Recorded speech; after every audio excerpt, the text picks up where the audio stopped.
What's up, everyone? Online pep coach, Azkiko here with pepcoach.com. Today, talking about nasal breathing. This applies for everyone, really heavily applies for athletes as well. So first of all, if we understand the architecture going on up here, the mouth is connected to breathing, but really isn't the main primary way we should be breathing. If you look at how things are connected, that actual nasal canal, that cavity, will actually connect with the lower portions of our lungs, which is cool because mouth breathing, that's more that upper portion. So that heavy chest breathing, that very inefficient use of oxygen and just kind of bleeding off of carbon dioxide. Because remember, we're looking at oxygen and carbon dioxide ratios and levels. What we're trying to do is if we are nasal breathing, we're getting the lower portion of the lung involved. What's that doing? Increasing overall nitric oxide levels, blood flow, and hemodynamics. So right out of the gate, nasal breathing is going to go up and drive hemodynamics, especially to working muscle tissue.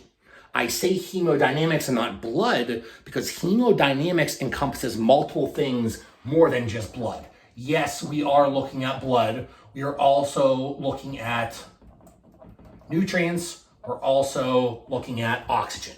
So it's driving hemodynamics to the working musculature that you're training. So if you are an actual bodybuilder and you're doing bicep curls, it's going to be giving you a better intramuscular pump in your biceps because of that enhanced hemodynamic flow. So we have that. What else? As we get better at this, we are improving how we actually handle CO2, which again, the stimulus for breathing, right? So now all of a sudden it can start to increase blood oxygen content. And now you can train longer, harder, better. VO2 max goes up, performance goes up because why? You have a better handling of oxygen in your body, which means you can also handle those pH fluxes that happen throughout the entire process even better. So again, we're not talking about global pH. We're looking at cell-to-cell changes in pH levels, which is very, very important to distinguish because everyone will say, full body pH doesn't change, but it's micro changes and specific to the cell type. So we're seeing the modulation and improvement in CO2 handling. We're seeing the improvement in blood oxygen content. We are seeing the improvement to our actual lactate metabolism. We are seeing improvement to our ability to handle those pH fluxes. So now all of a sudden, again, we are able to train longer, harder, better, which just creates more adaptation and growth because everything's just stress response adaptation. It does so many things and it's so simple to incorporate. We are trying to, and the way I kind of break it up, because no matter what, performance needs to be optimal at the end of the day.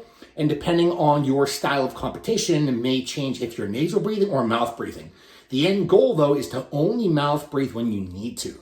So ideally, if you are a bodybuilder, you're going to be going ahead, and if you have more of a glycolytic-based workout, okay, loading is going to be a little bit less. You're going to be having higher repetitions. Let's try and nasal breathe the whole time to really drive that diffusion of carbon dioxide, to really drive the change of hemodynamics, to get a better pump, to get better nutrient partitioning, and to ultimately create more growth long term. If you are doing more of an alactic style workout as a bodybuilder, or maybe you're a powerlifter going for a 1 rep max and things of that nature, then we are obviously going to still err on the side of nasal breathing. But whenever you are under maximal exertion initially, you're going to have to mouth breathe. If you are someone who is doing a 20 rep set of squats, eventually you're going to have to mouth breathe. The goal, though, and why we're doing this is so that in the bodybuilding world, our musculature should give out before our lungs. In the powerlifting and strongman-based world, our musculature or our neurology should give out before our lungs.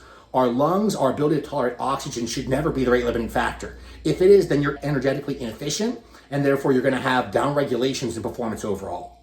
So to implement these, super simple. You could do breath holds, but to make it even simpler than that, start nasal breathing 24/7. As simple as that. Try and breathe out of your mouth less, only when needed. It is that simple to make a drastic change in your performance and ultimate progression. So in this world, next workout you have, consciously think nasal breathing. When it gets hard, still nasal breathe. It will be hard. You will have that urge, that craving for air. It's that carbon dioxide based change. But as you adapt over time, it's only going to improve your performance and your long-term health. Because then we do see the mismanagement of oxygen being the main reason why The general population today is so sick globally because everyone is slipping protons and electrons. No one's handling their oxygen well. So it's causing the subatomic particle problems, which causes inflammation and oxidation and essentially underlying mitochondrial dysfunction. So everything keeps coming back to oxidation, inflammation, and mitochondrial dysfunction. That's kind of the basis for all the problems we see with global health, on top of the fact of the three big variables that hold us back as athletes from progressing. Nasal breathing is simple. You don't have to buy anything. You can just do this right now. So to me, it has a very high reward, a very high return on our investment for something that doesn't take much extra effort. As always, thank you so much for watching. Check out thepepcoach.com. See you guys next time.